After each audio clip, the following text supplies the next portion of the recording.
Trump is on the stump, and he is vowing to lower prices. He feels that Americans are sensitive to that. He'll always tell you in the room what you want to hear. And who doesn't want to hear that you'll be lowering prices? But as it turns out, this is a pretty good x-ray of the Trump policies done by the New York Times. Many of his policies will raise prices, not lower prices. He wants to make permanent the entire deficit finance tax cut, as you know. He and congressional Republicans enacted that in 2017. It was really the only piece of legislation that Donald Trump is responsible for, those huge tax cuts. And he also wants to add what he's calling some new big tax cut for individuals and businesses, which would stimulate an economy, but the economy is already at full employment. So it's a weird promise. The idea is somehow I give you a tax cut and you hire more people, you upgrade your factories, this kind of thing. We know that's total BS. That's not what happens with the tax cuts, but that is still the line that is out there. Each of the plans that Donald Trump has, the signature plans, one is the largest domestic deportation in American history. As you know, he wants to, he wants to continue what he started, which is to deport as many people as he can who are in this country, quote, illegally. Many are awaiting some kind of asylum, but many in this country are working in agriculture, they're working in slaughterhouses, they're working in factories, they're working even in retail establishments and back in restaurants, etc. There's an entire gray economy supported by those in this country, as you're aware, who are not here legally. Okay. The largest domestic deportation in American history is what he's promising. It would most likely increase the cost of labor. He also wants to impose a new tariff on nearly all imported goods. That would probably raise the prices of goods. Certainly the imported goods, right? They're going to be subject to tariff. That's going to be passed down to consumers. And also it's going to raise the price of any domestic-made products that would be competitors to that. He also not only wants to make permanent the tax cut, he wants to add to it, as I noted. Each of those things would likely raise prices. And these price increases would likely have a momentum to them, so there would be an inflationary spiral that would be fed by all of this.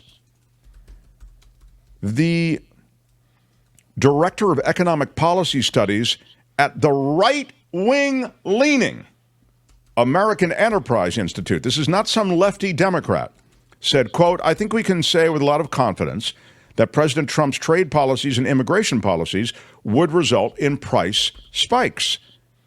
So when you talk about inflation and you worry about inflation, take note of that. I mean, there was inflation globally because of the pandemic, and now it's receded considerably, receded here in this country more than pretty much any other country in the developed world. Getting energy prices down. Trump has not released a detailed economic plan, so it's impossible to evaluate, really. In 2 weeks. We'll get it in 2 weeks. Exactly. It's coming. But to the extent that he's... It's a plan. It's coming. It's coming. It's going to be great. Fantastic. Any specifics. Best plan ever. His primary pitch is to denounce the Biden administration, right? Anything that they're doing at curbing climate change by expanding renewable energy, he is against that. He wants to promote more fossil fuel extraction and make gasoline and electricity cheaper. Of course, he says things like, we're going to get your energy prices down so low, and that's going to knock the hell out of inflation, he says. It's not something that the president can affect in any kind of substantial way, as you're aware. And he's falsely claimed that we've, in the U.S., ended oil exploration and production under Joe Biden. Of course, not only hasn't that happened, but Biden has expanded the oil exploration and oil production to the point that I believe, and you can check this, it has never been as high as it is now. This is even as Biden and his administration expand plans for alternative energies. And there certainly are limits on drilling, but the oil and natural gas production in America is at record highs. Record highs means what? There's never been anything like it, right? Now, under the Biden administration. So if you love fossil fuels, you love your natural gas, now is your time under the Biden administration. Despite all the talk of green energy, Biden is doing a lot for expanding that. So in a detailed breakdown, the reality is that Donald Trump's plans will likely produce any number of economic ripple effects that will raise prices. The tariffs that he actually made a big part of his first administration, that is a tax on consumers. But he's very much about protectionist policies. And, you know, I've made this point before, and I'm not 100% against tariffs. I mean, I think that tariffs can serve, based on everything I've read, they can serve some positive effect. But the reality is that high tariffs, which is something that Trump has talked about, and these protectionist policies, they can destroy an economy, especially an economy like America's, which is linked inextricably to all of these other economies. I mean, the world of economics is just that. It's the whole world now.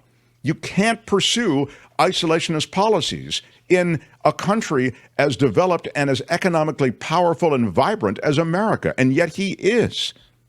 So that's a word about his economics. Now, a word about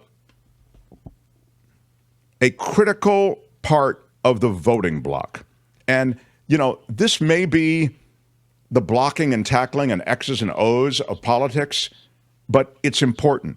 The U.S. elections come down to this. The Mark Thompson Show. A crucial demographic for Biden: white voters without college degrees. That's right. Biden is courting white voters without degrees, particularly in the swing state of Wisconsin. There is quite the machine, both from Democrats and Republicans, in Wisconsin. These voters have been moving toward Republicans for decades, and they make up the core of Trump's support. He won them by 30 points in 2020. But Biden still seems to be holding on to more of them in Wisconsin than in other swing states, apparently. I'll remind you, though, he's behind Trump by 13 points among white voters without degrees in Wisconsin, so he's got a long way to go. Biden's reelection odds, is noted here in the Washington Post, which did some really good reporting on this. Biden's reelection odds increasingly hinge on winning all three of the states in play known as swing states, right? Michigan, Pennsylvania, Wisconsin. Can I tell you something? Yeah. My mom and my father-in-law were walking along outside of a mall in Palo Alto where we had celebrated. This is a few years ago when Trump was running last time. And he said he was going to vote for Trump. And my mom turned to him and said, "I thought you went to college. I thought you were educated." The look of shock on his face was crazy. He said, "That's really offensive." And she said, "Well, that's who votes for him. It's the people that aren't educated." I thought that was interesting. It is interesting. I'll tell you, though, you know, I'm not a if you didn't go to college, you're an idiot guy. No, I think I'm there are a not lot either. of people. Yeah, I think that, right, most of us are like, we realize that college is right for some people. It's not right for others. Many people who haven't gone to college have gone on to great things. I have a friend who's a billionaire right now. He didn't go to college.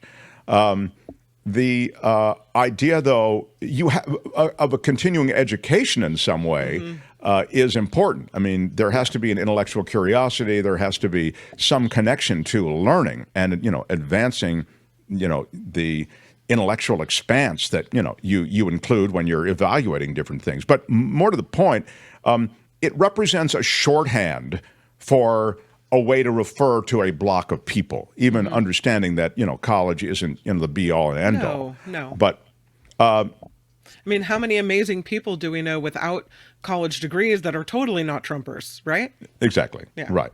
So in Wisconsin, where white voters make up 58% of registered voters, a higher share than any other battleground state, Biden lost those voters by 14 points, even as he won Wisconsin in 2020. In order to win, Democrats are going to have to overperform by a lot with white working class voters in Wisconsin, because most voters in Wisconsin are white working class voters. Mm-hmm. So in this incredibly close race, with a small number of swing voters in 6 battleground states, including Wisconsin, Biden ran incredibly strong with white residents without college degrees in some spots. Okay, so he does have some support in some of these places. In Wisconsin, I'm talking about. There is a patchwork, they say, of small towns and dairy farms. There you go. South of Madison, Wisconsin, where nearly 3/4 of the residents are white and lack college degrees. And Biden's strength with the state's white voters without degrees is, in a sense, they feel and note, and those who research and watch such things, a part of the rural tradition of Democratic support. Now, that may be changing, but there still is that support for Democrats. It's faded, but it hasn't disappeared. Even here in the North Bay, where we have a lot of dairy farms and cattle farms and chicken ranches, it's common, if you're a rancher, to be more conservative. Sure. But what's happening in Wisconsin is that while that's becoming more common, there are still a lot who recognize in Joe Biden and the Democrats a history of supporting those issues that they care about. So the organization in Wisconsin is the key part of this. That is to say, the Democrats are very well organized there to try to nurture the seeds of that support that have become more sparse, but are still there. But Republicans are really confident. They opened up a field office in Waukesha, Wisconsin last month, and there's a tremendous spend. And as I was mentioning to you before, because of the San Francisco fundraiser that was held at the home of David Sachs, a lot of that money is going to the swing states and to Wisconsin. So I was reading a piece about dairy farmers in one state, and they rely on labor from immigrants because the cost of doing business has skyrocketed. So they count on people, and they can't find other people to do the work. And one of the reasons that a couple of longtime conservative ranchers, farmers that were interviewed, I think it was on 60 Minutes, said that they were switching to President Biden is because they didn't like Trump's immigration policy, that it was too strict, and it would mean that they didn't have enough workers to get their stuff done on their farm. There's no question but that those who are in the gray area, to be kind, about how they're here in the U.S. and their legal status, there's no question that they underpin the labor force in agriculture. There's no question about it. I would say agriculture, restaurants, in other parts of the service industry. So if you want to get rid of all those people, everything's going to get way more expensive, and it's going to ripple through the economy in a lot of other ways too. So I'm looking at the comments now. I'll get to this comment in a second. I'll respond to it. I very much agree. I mean, so in a way, it's like you're going to take away my labor force. You're going to start sending ICE agents around to bust everybody at my farm. I mean, that's going to be a tough day. So those farmers may want to find God on that issue. But right now, that is the plan. So with no plan for backup. So that's a little bit of a snapshot of what's going on in some of those states. Tomorrow, I want to talk a little bit about this idea somehow that Biden is not together anymore. He's not fit. Because why? Because he walks more slowly, or he doesn't come up with a quip or a humorous story that's succinct. And the media is so biased toward somebody who's hot copy like Donald Trump. But the reality is Donald Trump is he's all over the road. By the way, I'll leave you with this. Tony, do you have that Trump thing from the rally? Here's Trump just going, I don't know where he is on this thing. You'll see how he's just spinning and spinning and spinning. This is every bit the kind of digression, long story, weird, where are we, losing yourself in the woods kind of situation that if Biden had done, they would have, been trying to get him into a home. Go ahead, play it, Tony, please. And it must be because of MIT, my relationship to MIT.